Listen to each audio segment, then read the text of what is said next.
Hey there, Grumpy Old Fart here. I'm doing an alien encounters video. I'm doing an update on the Miami mall rats situation. On New Year's Eve, or on New Year's of this year, I want to say it was New Year's Eve, an incident occurred at the Bayside Mall in Miami, Florida.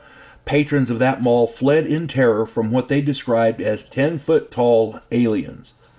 There's a lot more to the story, and I did 3 videos detailing it all. Go and check those out. Since then, a number of odd things have occurred, and I felt it prudent to make another video about it. Before I get into that, though, if you enjoy my content, it would really help me out if you'd hit the like button, subscribe to my channel, share my content on social media, and post a comment or two. Remember, I welcome your comments, even if you disagree with me. If you enjoy a good book, check out my author page on Amazon.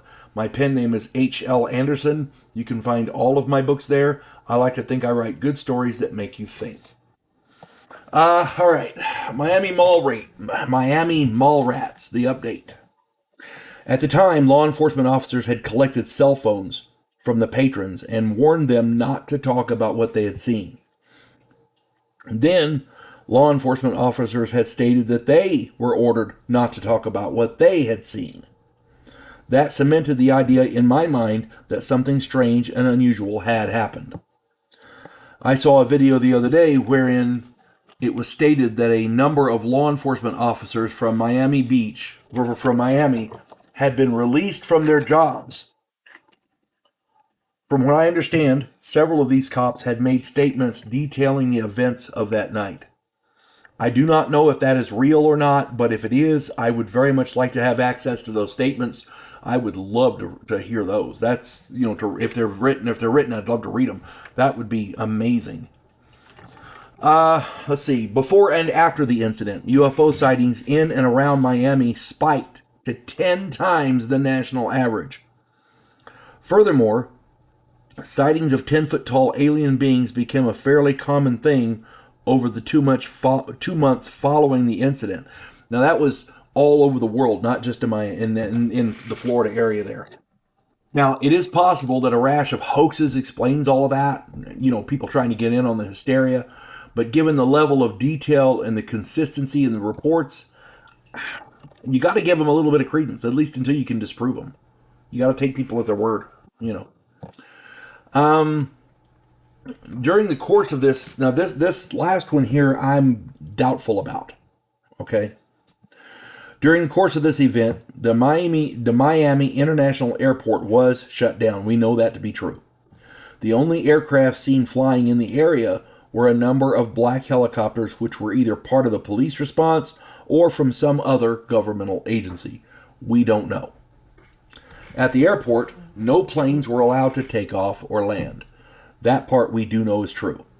Now, here's the new part. About 4 months ago, I saw an interview with a man claiming to be a night security guard for the airport. The man claimed that on the night in question, he was ordered to take the night off. He said he left his jacket in his locker and had to return to get it. The airport runway was secured with U.S. military. This is what this guy said.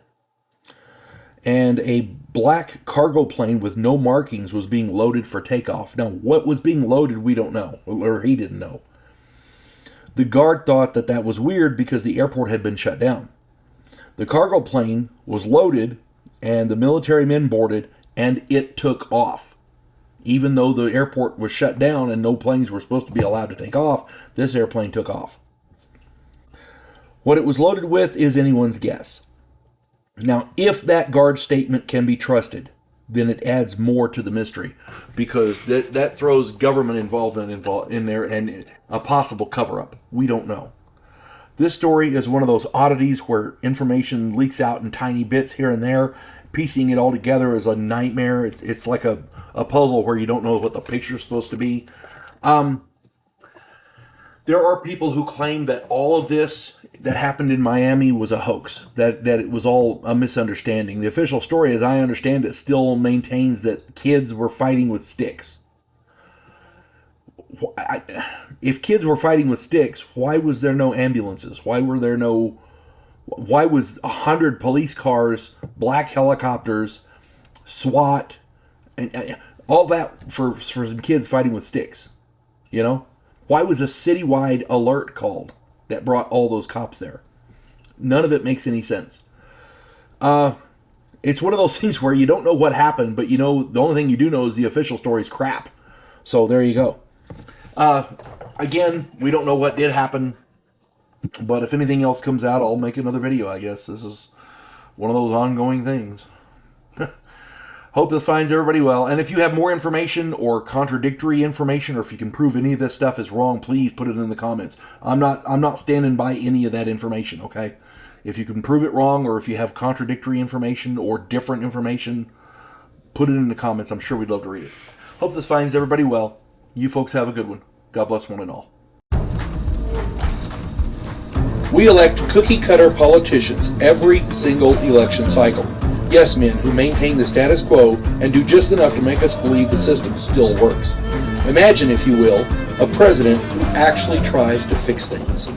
If you like action, political intrigue, and a righteous crusade, check out my political thriller, The Righteous President.